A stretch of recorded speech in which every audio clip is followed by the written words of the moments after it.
Testing, testing, testing. Well, good evening, good evening, good evening. This is the Minister M.L. Kimble coming to you guys live. I did want to give you guys an update and provide you guys with the information concerning the complaint that we just filed today in the Lucas County Court of Common Pleas. We are waiting for the assignment of a case number as well as a judge to be responsible for the complaint that we have drafted and filed with Lucas County. The reason that we've decided that we're going to file this complaint, this particular complaint, in the Lucas County Court of Common Pleas is because due to the history of what we've experienced in Fulton County, even with the most recent action involving Judge Hazelman, where he, in the recent pretrial hearing that we had scheduled concerning our corporation, the HCV Distribution Corporation and State Farm, Judge Hazelman had to recuse himself from our case due to a conflict of interest. So, in other words, our case has now been put on the back burner again because we have to wait for an appointment of another judge, a visiting judge, to be appointed to judge the matter in our State Farm case. However, the McNeill Chevrolet complaint is a completely separate complaint that does not involve the State Farm complaint. However, there is speculation that there might have been some involvement from this establishment in the destruction of our minority-owned business, the HCV Distribution Corporation. Although we have not been able to prove this information, there is an ongoing investigation currently being conducted by the Ohio Civil Rights Commission into this establishment and its practices, where they have found official probable cause findings of racial discrimination towards African Americans.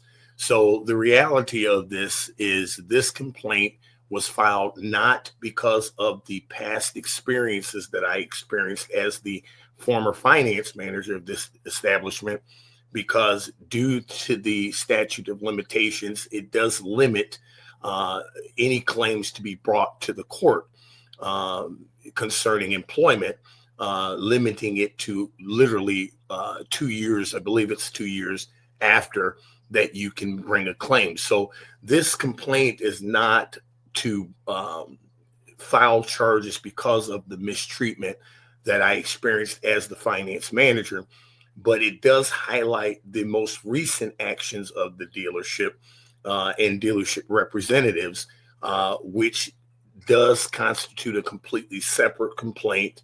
And that's why this particular complaint is now filed in court with Lucas County Court of Common Pleas as we're waiting court assignment. This is the drafting of the complaint, and I'm going to go ahead and review this with you all together so you guys can see what we are going to request from the courts. We are requesting a jury. I am prepared to go to trial in this matter. I have the evidence. The reality of it is I can represent myself in this situation because there's no need to add a legal representative to a matter that involves me when I am the one that has the experiences and the evidence of what has happened throughout this entire situation. So we'll just start right at the beginning. It says, in the Court of Common Pleas, Lucas County, Ohio, M.L. Kimble, plaintiff, McNeill Chevrolet, defendant, case number to be assigned by the court, complaint for racial discrimination, hostile work environment, retaliation, impersonation of law enforcement, and civil rights violations. Parties in jurisdiction: plaintiff Marquis Kimble is a resident of Lucas County, Ohio. Defendant McNeill Chevrolet is an Ohio business entity operating in Fulton County, employing more than 4 individuals and subject to Ohio Revised Code, ORC, Chapter 4112, entitled V2 of the Civil Rights Act of 1964.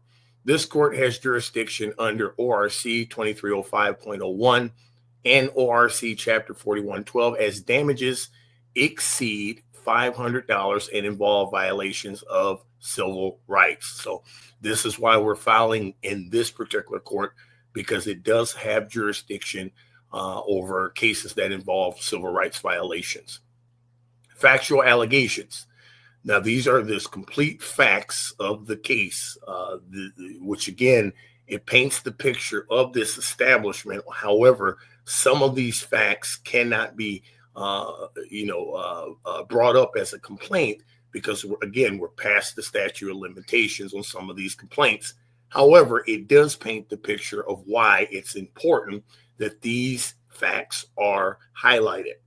Factual allegations. Plaintiff was employed by defendant as finance manager from 2010 until his constructive discharge in 2018 due to pervasive racial harassment. That is 1,000% correct. What ended up happening, truthfully, with my resignation of this dealership was I had attempted to resign before I actually made the final resignation.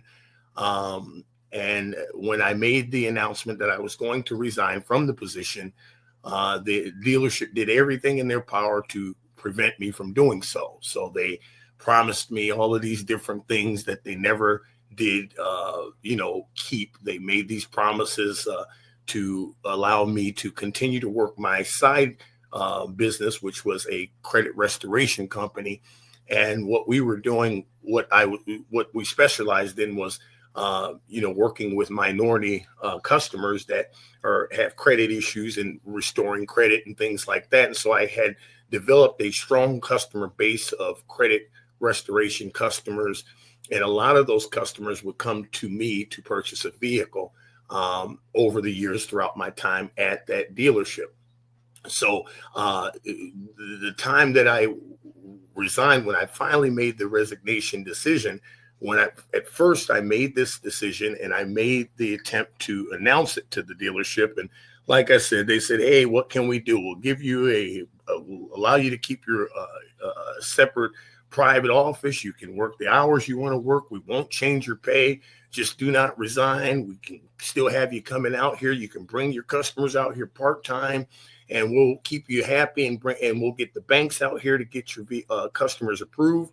We'll get subprime banks out here. We'll get more vehicles out here. And, we just don't want you to resign. So I agreed to these terms. And throughout my tenure there, I brought out a series of African-American customers to be approved for vehicles. And not only were they either denied or told they could not get this vehicle, they were restrained to only purchasing this vehicle or that vehicle. A lot of them were put into deals where they had to put more money down than what they wanted to put down. It was a complete difference of what they told me was going to happen to keep my customers happy and keep my customer base. So I was able to start to see how there was a difference in the treatment of what I experienced with my customers. And, the series of people that I brought out there, it was always an excuse of why they can't get this or why they can't get that, or what, we got to go get the car back. I was made to make sure you verify each and every person that has insurance before they buy a vehicle. However, if they were someone that bought from this dealership for 60 years and they came in here with the same exact expired insurance card, you better sign that car deal up or you're going to deal with it. So not only did I deal with this during this tenure, I was always told over and over again, you are the highest paid employee at this dealership. And it just got to the place where I said, you know what, I'm done with this. I'm going to resign. And when I made that attempt, like I said, the dealership tried to keep me there, but they never kept up with their promise. They made these promises. They did not announce it to the sales staff. So it created a hostile working environment because the sales staff could not understand how I was working different hours than they were. I only had to come in half-time, part-time. I only brought in customers when I had a car sale. And they began to get jealous. And instead of management explaining the arrangement that they agreed with me, and it silently behind closed doors, they never told the sales staff anything. And then somehow, some way, it got out to the sales staff that I was still being paid what I was being paid because of the agreement that the dealership agreed to do. And instead of the dealership standing up and saying, yes, we agreed to this, this is what we agreed to keep Marquis Kimble employed here, they decided to change everybody's pay without any notice, which limited and literally reduced my pay to only $150 a week. And I suffered that for 6 months to try to attempting to support my family until I just finally had enough and resigned. But the reality of it is this was all a trickle down effect that started with the fact that I tried to attempt to resign because of the years of what I experienced at this dealership. Like I said, as the finance manager, I was always subjected to improper jokes, inappropriate jokes, racially charged jokes, being referred to as Harambe the Gorilla, being referred to as Toby, being referred to as the token black, jokes always being told. Black people like Kool-Aid, grape Kool-Aid and watermelon, or black people only buy cars with sunroofs so they have somewhere to throw their chicken wings out the window. These are the things that I tolerated silently for 7 years because it was not told to me, hey, you're going to be forced to take this because what we're paying you. But I was always made to feel like this is the best thing that you've ever had in your life. So do you really want to make noise on it? So I was kind of forced to kind of laugh off the jokes, laugh it off. Even when we had a get together at our home, it was for a birthday party. We invited everybody from the dealership. And of course, everybody at the dealership was Caucasian. So when they came to our home, which obviously we had a bunch of African Americans in my home because I'm African American. So my relatives were here. The first thing that the dealership did when they came in my home was they grabbed a balloon that was on the floor due to the party. And one of the guys grabs the balloon and he falls across the tape, all across the chairs in front of everybody, and says, "I've been shot," and fell on the floor. Now, it was a big joke to the dealership and they thought this was hilarious. But my mother and my mother-in-law and the people that were close to me, they were very offended by that because it illustrated what these guys assumed about us regardless. And the only reason that they did not come out and say it was because I was a cash cow at that dealership. You got to understand, for the 7 years I was employed there, most of every single month, I came in as the top finance manager out of 6 dealerships. So you're talking about McNeill Chevrolet, LaRich Chevrolet Cadillac, LaRich Toyota, every single month. In fact, I even won an award one year of holding the highest average amongst these dealers every single month. So the reality was I held the highest average out of the group of dealerships, yet I was the only African American, period. Now, I never experienced any mistreatment by LaRich Chevrolet Cadillac or his Toyota Cadillac, but because the reason why LaRich is involved and mentioned here is because LaRich at that time was majority owner of McNeill Chevrolet. So at the end of the day, his operations were not in Swanton, but he signed our paychecks. And although he was not day to day who I reported to, John LaRich had some say over what happened at that dealership. This is why we're mentioning LaRich Chevrolet Cadillac in this complaint. So that's the semi what of the backstory is here. So basically, as we continue here, during employment, plaintiff endured racial slurs, including Harambe the Gorilla, token black guy, and Toby, creating a hostile work environment under ORC 4112. These are facts. This is not made up. And the reason that I'm bringing this complaint is because I truly hope that these guys want to go to trial with me. I truly hope that these guys want to get on the stand and literally sit there and try to deny that this behavior was not only went on, but was excused. I can specifically remember certain people, which I will not name in this particular video, that literally referred to me as Robbie the Gorilla. Now, understand at that time, I was the finance manager. If you look at the rank of any dealership that has a finance manager, the finance manager is usually on the same rank as your sales managers, your new car managers. The executive management team of the dealership includes the finance manager. Why? Because every single dollar that the dealership makes comes through the finance office. So the reality is, even people that were beneath me, my subordinates, my salesmen, were able to get away with these type of jokes towards me because this was the environment. Now, once again, this complaint is not because of these instances, but it paints the picture as to what happened during my employment, which led up to the most recent actions concerning this dealership, which we will get into as we continue.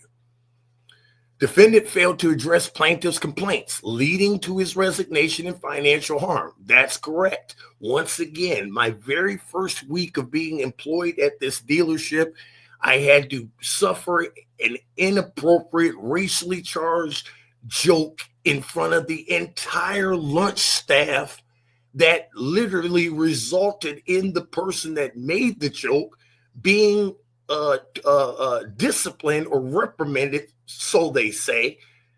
And it was supposedly a write-up put into this guy's file documenting my very first week and what I experienced at this dealership.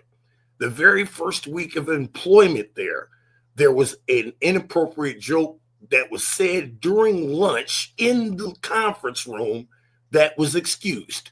And it wasn't until I made a stink about it and continued to press the issue to where it was then brought to Human Resources, Linda Lee's office, and the person that made the joke did receive a write-up that was supposedly on file with the dealership.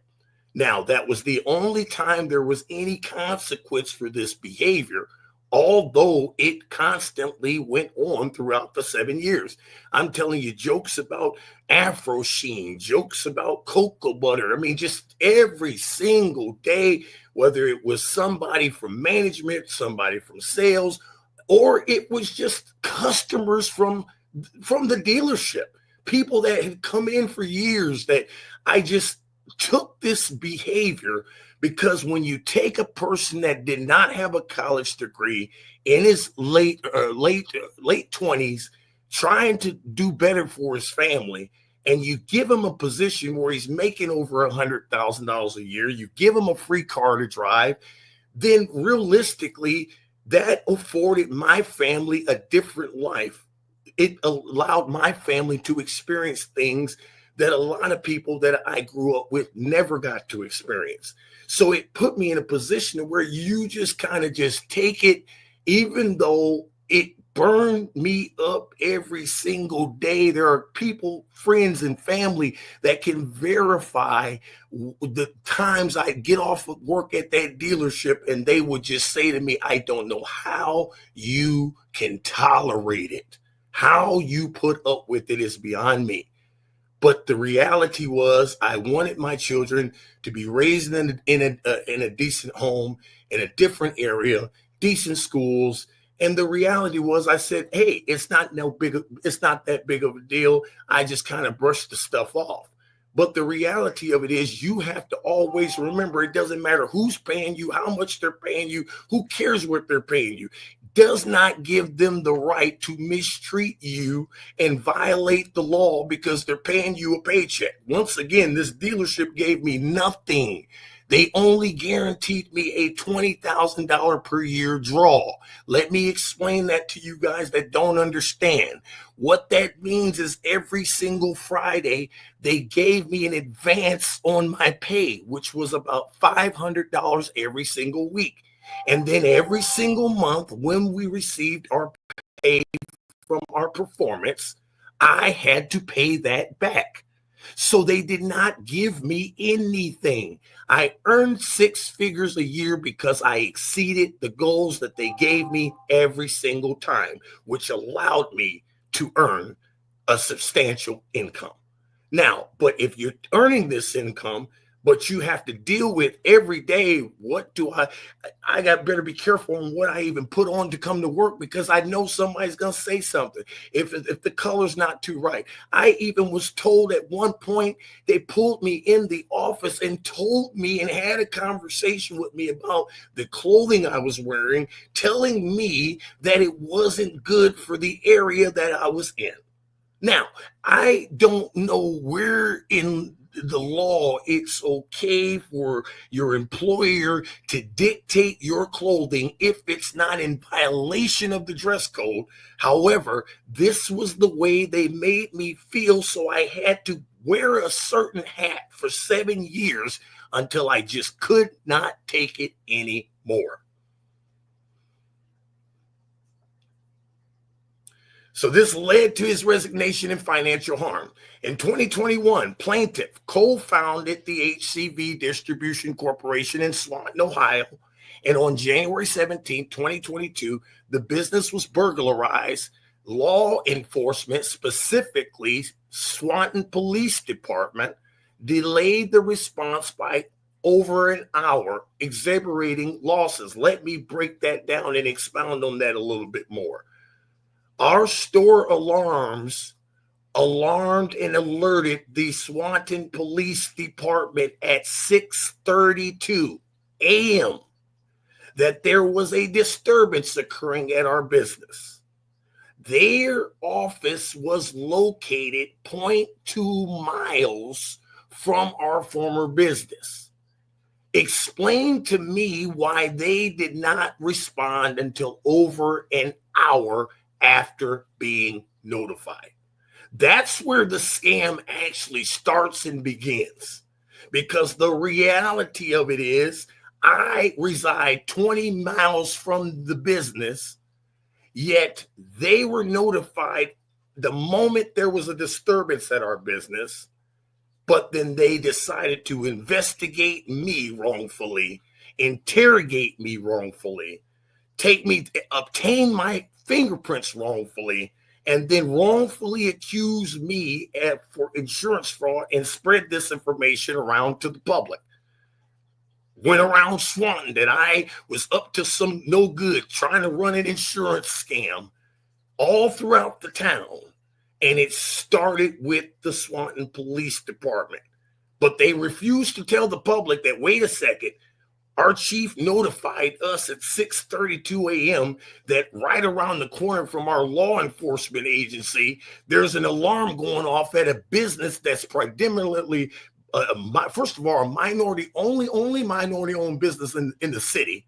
Secondly, it's right around the corner, across the street from the mayor, next door to Tano's Pizza. If McNeill Chevrolet's alarms went off, or Tano's Pizza's alarms went off, or any other business in that city, there's no way that the Swanton Police Department would have taken over an hour to respond and then investigate the victim as the suspect. It's the most ridiculous mistreatment that we could have ever experienced. They neglected our business and then mistreated me like I was some kind of a criminal, despite the fact I've never been in trouble in my life, and I currently am an active, official sworn notary for Lucas County. You can't be a notary with a background. However, they were able to publish these false accusations throughout the town, and yet nothing was done about it.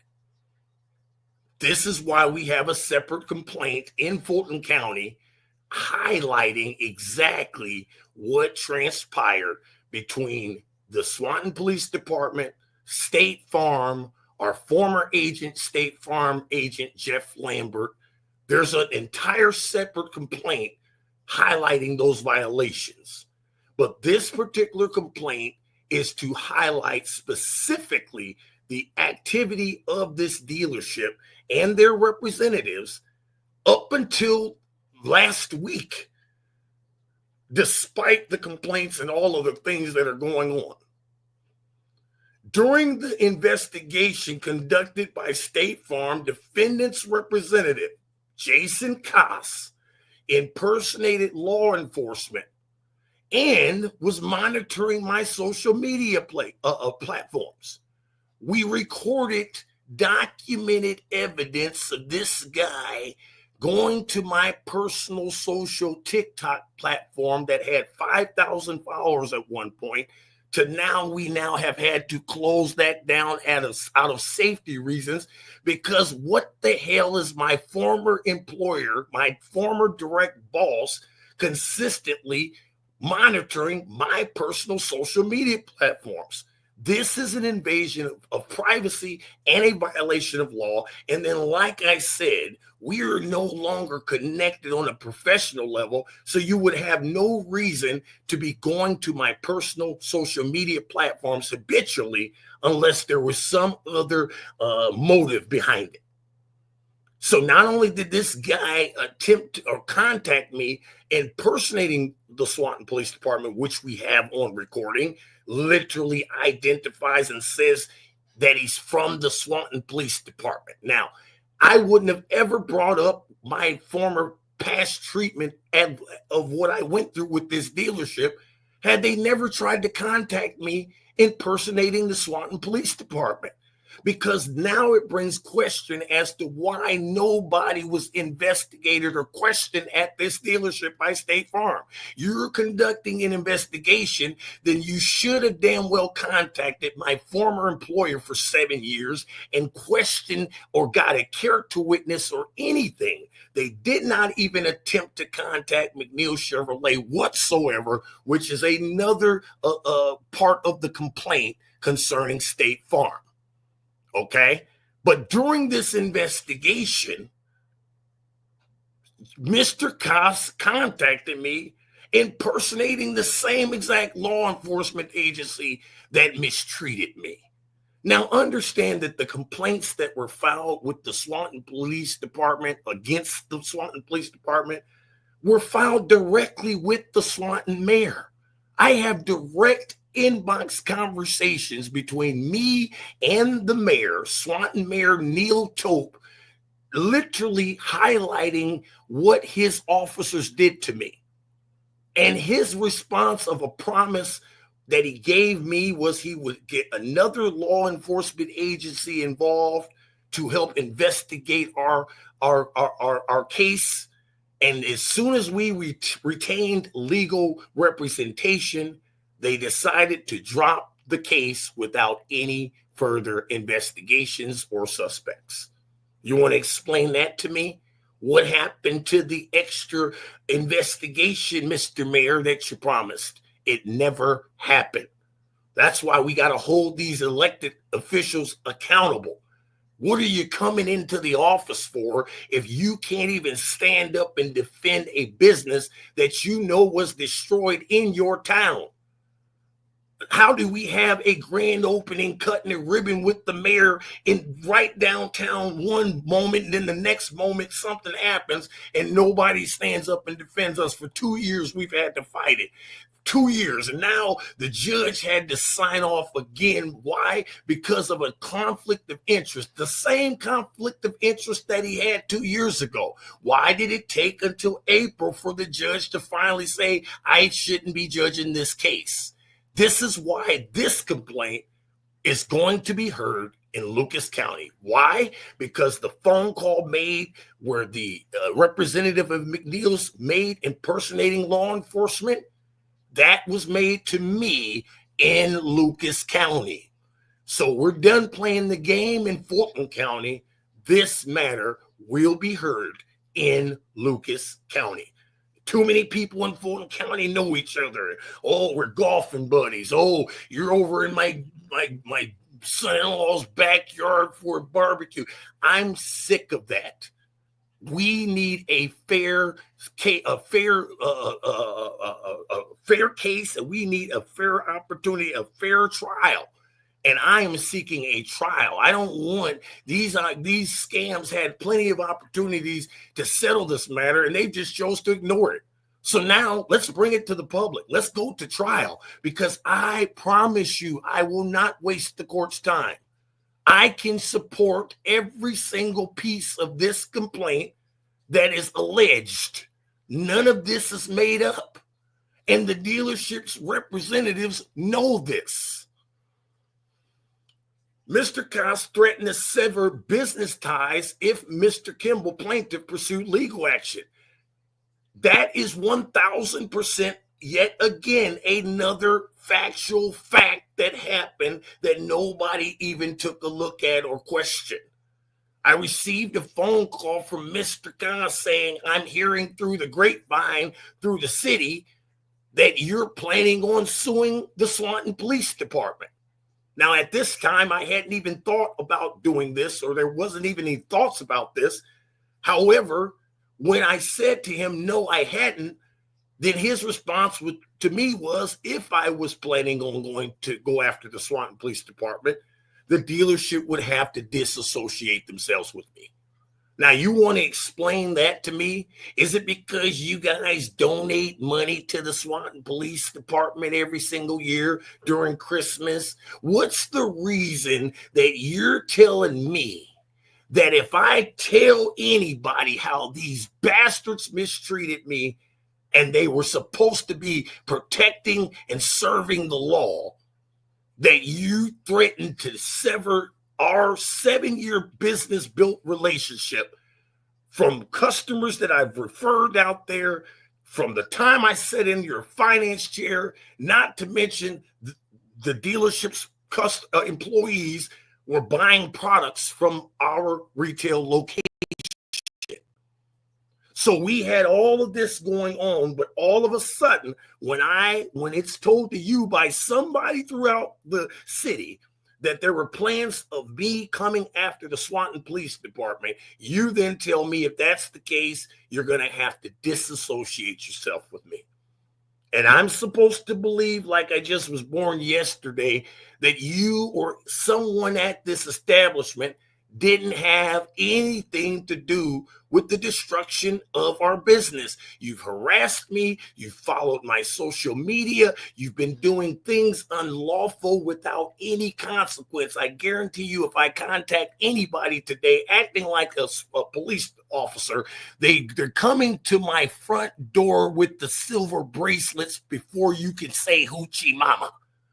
But this can go on a year ago. Nothing's done about it, forcing me to have to bring this action before the court. Sad, sad shame. Defendant continues to send unsolicited mail to plaintiff and his spouse despite cease requests. Once again, how in the hell is this possible when their legal attorney, Bonnie, whatever her name is, she's a scam, sends off a demand that we don't attempt to contact McNeill's on any level.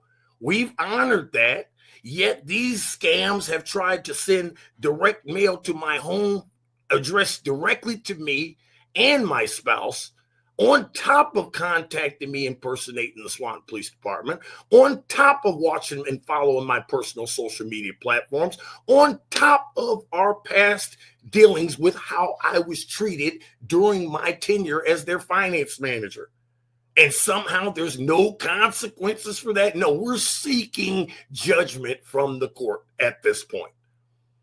The Ohio Civil Rights Commission, OCRC, is investigating defendant McNeill Chevrolet for systematic racial discrimination against African-American customers.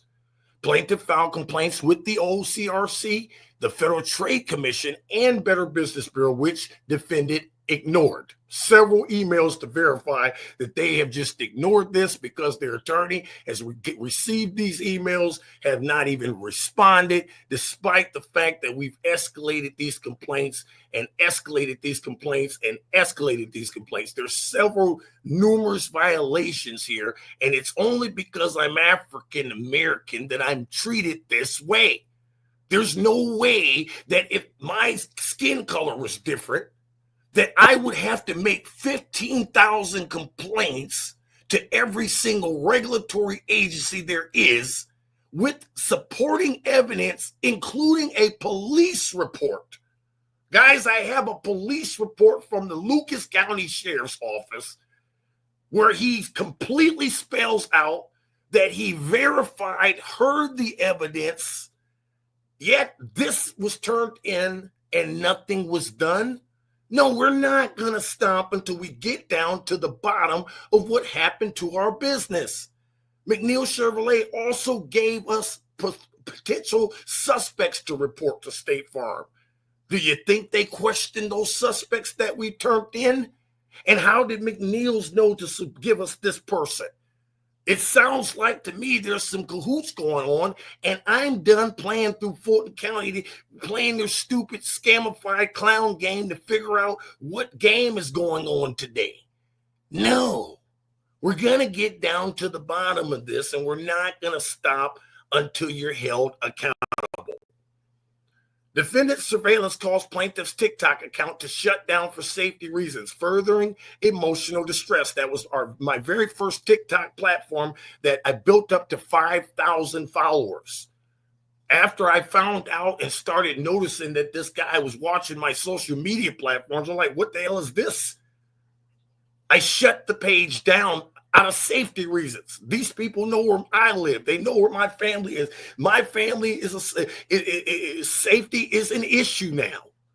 Why are you directly trying to invite my spouse out to this place of this big place of a scam called McNeill's when you know that there's an ongoing complaint involving your former finance manager? Where's the law at? Where's the protection here? If I can't contact you, you shouldn't be able to contact me. How's that okay? Direct invitations all the way up until last week, guys.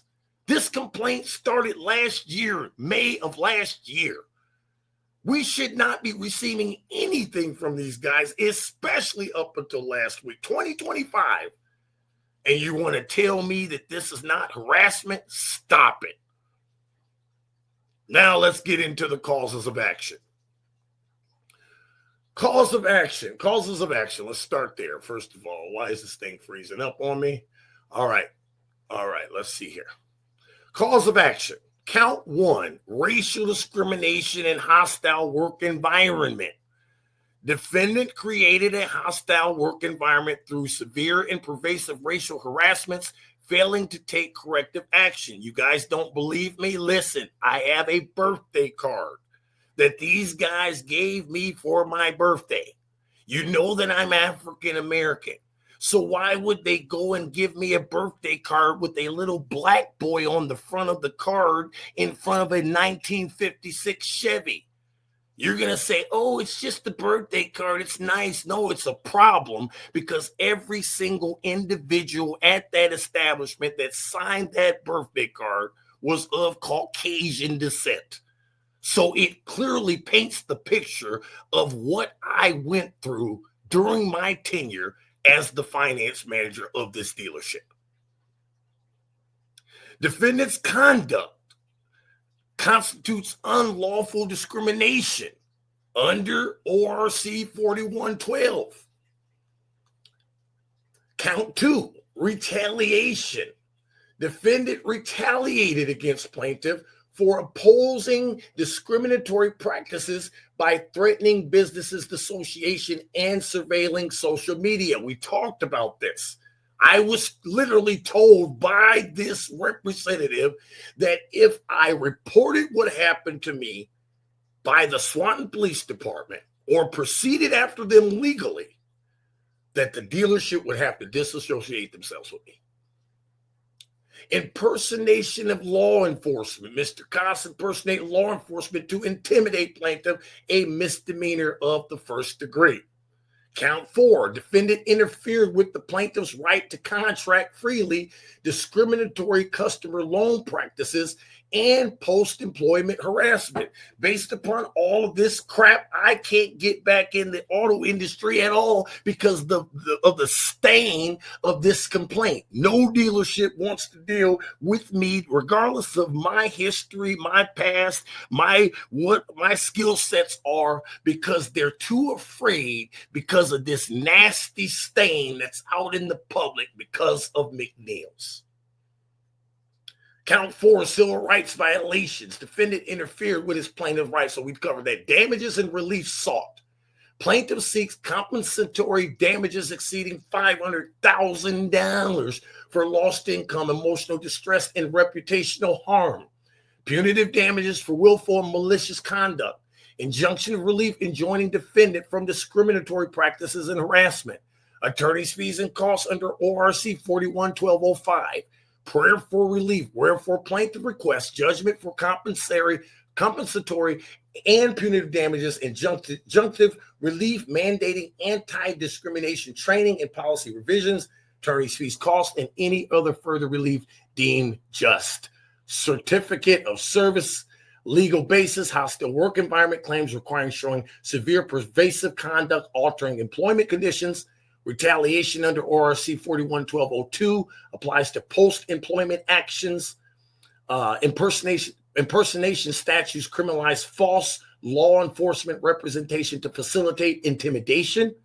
Jurisdiction is proper in Lucas County Common Pleas for claims exceeding $500, supporting evidence, witness testimony, emails, OCR/RC filings, police reports documenting impersonation, disparate loan approval data for African-American customers, and social media logs showing defendants improper surveillance. So once again, guys, this once upon a time, small, minute situation has now escalated to a major situation, and we are going to seek judgment. These guys got away with how they mistreated me during my employment. They got away with all the things that they did, but they're not going to get away with how they've been, their recent actions and all the things that they've done. There's heavy suspicion that they were involved with the destruction of our business, although this has not been proven. What has been proven is the complete racial discriminatory practices, racial discrimination that this dealership participates in towards anybody that's African American. You don't believe me? Read the recent documented statements and findings from the Ohio Civil Rights Commission. They don't come with probable cause without a legitimate reason. So I inform you, African Americans, do not support this dealership. Do not patronize this dealership, because behind your back, they're not doing anything but insulting you. This highlights the details of the complaint. I will keep you guys in tune as soon as we get an official case number. But now the heat's on. The chickens are coming home to roost. The games are over. And this has been your episode of Word on the Street Talk TV. I am your host, the Minister, ML Kimble. Until next time, be blessed on purpose.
The water shut off at the building, and I explained to her that the SACOM has nothing to do with it. That we have to talk to either the water department because they want to do some cleanup of